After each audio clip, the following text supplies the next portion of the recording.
So there's one more lingering issue from 2024. Well, I have a lot of lingering issues with 2024, but the one I can actually talk about without ramming a marlin spike into my eye socket is anomaly hunt games. It's become an interesting trend in indie horror games, so I thought it would be best to document it before a AAA game rips it off and pretends they invented it, in accordance with the usual pattern for such things. It's existed in a couple of larval forms for a while, but it's now emerged from the cocoon in a weirdly rigid format, like a butterfly stapled to a plank. I played 3 indie games last year that all had the exact same setup. You move through a small repeating environment, keep going forward if everything's the same as always, reverse direction if any shit has gotten fucky. Do that 8 to 10 times, no less than 8 and no more than 10. Apparently if you don't stick to the recipe everything just fucking collapses like a sourdough loaf, and you win. Then unlock an infinite mode where you have to find all the different anomalies. All 3 games very closely follow this formula, which finally bridges the gap between liminal space horror and spot the difference puzzle. We can probably thank PT for a lot of this, the playable teaser that ended up teasing us a lot more than it had originally intended, after which everyone went, wow, there's a real inherent creepiness to a 3-room environment endlessly repeating contrary to all sense from both a Euclidean and interior design standpoint. This is going to save us so much money on level designers, but now we must think of a core gameplay mechanic to make the most of it. PT's best idea was to have us make funny noises into the microphone and then a premature baby complained at us for 5 minutes. We need something better than that. How about shooting monsters with guns? Oh, fuck off, Resident Evil. That's your answer to everything. How about running away from monsters that insta-kill you if they catch you? And you fuck off as well, Bloober Team. Eventually someone stumbled upon spot the difference puzzles, and you know what? It really fucking works. Why? Because spot the difference puzzles inflict a sense of paranoia. They always did in me. I'd look at them and go, is that line supposed to be thicker in picture B, or was that a printing error? And why is that kangaroo looking at me? Does it know what I did? And what better mindset to be in for a creepy horror game? Giving us an organic gameplay reason to scrutinize all the tiny details of a room ideally positions us for scares, a lot more so than giving all the shelves a once-over for prominently glowing health kits and ammo packs. We stare at a painting going, wait, has this always had 3 horses in it, or did they add another? What do you think? And we turn to the guy next to us and see they've got blood running from their eye sockets and a second head growing out of their mouth that looks like Hitler. Of course, it's pretty fucking obvious there's an anomaly going on at that point, so there have to be some subtle ones as well to actually make it a challenge. And that's where things can get annoying. The first anomaly hunt game was the Exit 8. Actually, Yahtzee, technically elements of the anomaly hunt genre were first seen in— oh, fucking cork it! Cork it with a big floppy knob.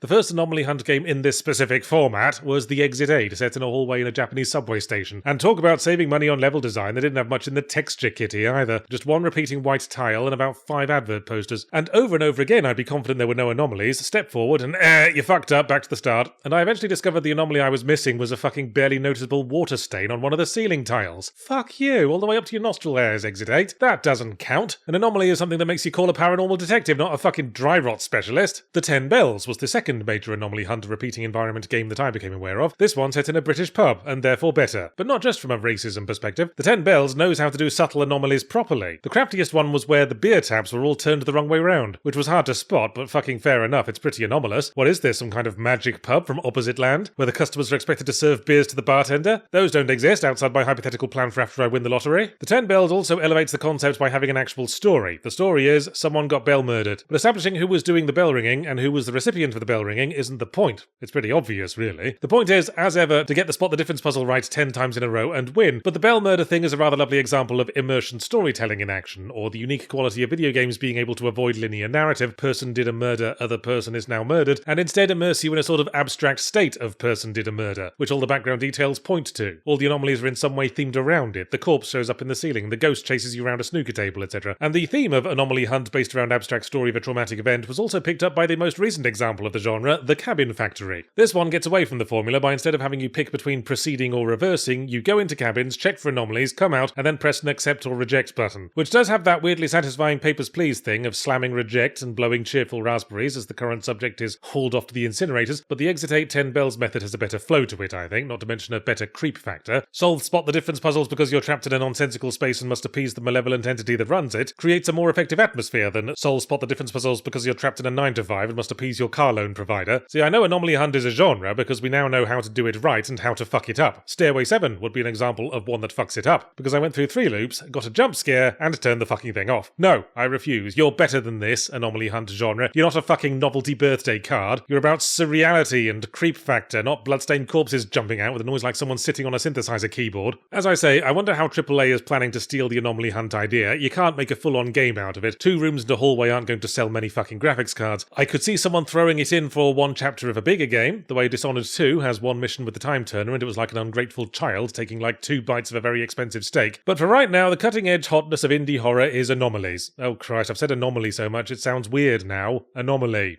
Anomalomalomaly. Anomalomolom. Anomaly. Sorry, I'll stop. Anomaloma.